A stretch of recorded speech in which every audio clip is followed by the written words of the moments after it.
Let's create some frostbite effects in different stages. I'll be using the Mehron Pro Color Ring, but any bruise wheel will work. Now the first stage is gonna be frost nip, going with a mix of a bright red and that darker red. This is when the skin is cold and it's starting to show irritation from the elements, focusing mainly on the fingertips and the knuckles. For the face, you would focus on the nose, cheeks, and chin. Also like to buff out a little color in larger areas, just to make it a little more inflamed. You can use brushes or sponges. It's whatever you feel comfortable with. So you could do something like this, or even go heavier to really make the skin look super aggravated. Have fun with it. Now, the longer you are in the elements, your body is gonna start to protect itself by pulling all the blood from your extremities and focusing it in your internal organs. This means the skin is gonna start to lose color. Now, if you're gonna do more advanced frostbite, you would have started with the pale skin tone, but because I'm showing the different stages, we're just gonna have to add that pale tone with the red already down. You're gonna wanna add a lighter flesh tone, especially in those open areas of the skin. I personally like to add a lot of spatter because I like the blotchy effect it gives. Using different light tones and blue, the blue is gonna help to cancel out those warm tones in the skin. Now you can go in with a purple or a dark blue from your color wheel, leaning a little less red and going more for those darker, cooler colors. I'm gonna darken all those original irritation areas. This is gonna make those areas look more like they're being damaged from the cold. So the more you add, the more frostbitten it's gonna start to look. And here you can see a difference, how even if you were to just do the darker colors with your regular skin tone versus paling up the skin and having those dark colors, it gives you a totally different effect. So it shows there's really a wide range you can play with depending on how severe you want that frostbite and exposure to look. Using something like ice effects for a little extra detail of snow or ice. It's just gonna help elevate your look. But let's get into everybody's actual favorite part with frostbite. Now, since your body has been pulling all that blood to protect your internal organs, it leaves those fingers and toes subject to start to die from lack of blood flow. And this is where it will start to darken and even turn black.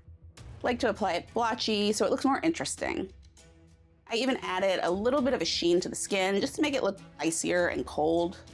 With this version, I'm gonna add some more trauma by making it look like it has gotten really dry and raw from the elements by applying some latex and lightly peeling it up. Since there's already makeup down, the latex is gonna peel up super easy. If too much comes up than what you wanted, you can always just tack a little bit of that down with some glue. Also, the latex is gonna remove the makeup that was underneath it, so you can go in and add more color to really make those areas pop. Now, as fun as this is, I think we should dive into even more extreme damage. You're gonna wanna add some material to the edges of where that black frostbite is going to end. This is gonna give the illusion that that blackened area has started to shrink.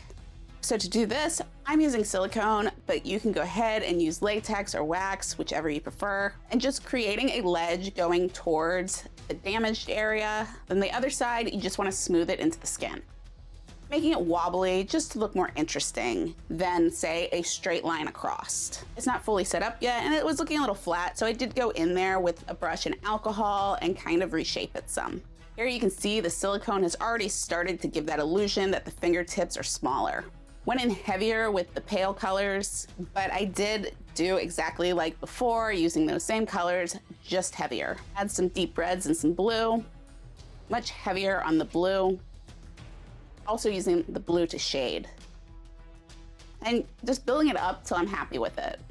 Now I'm gonna add the black to make those fingers look nice and dead.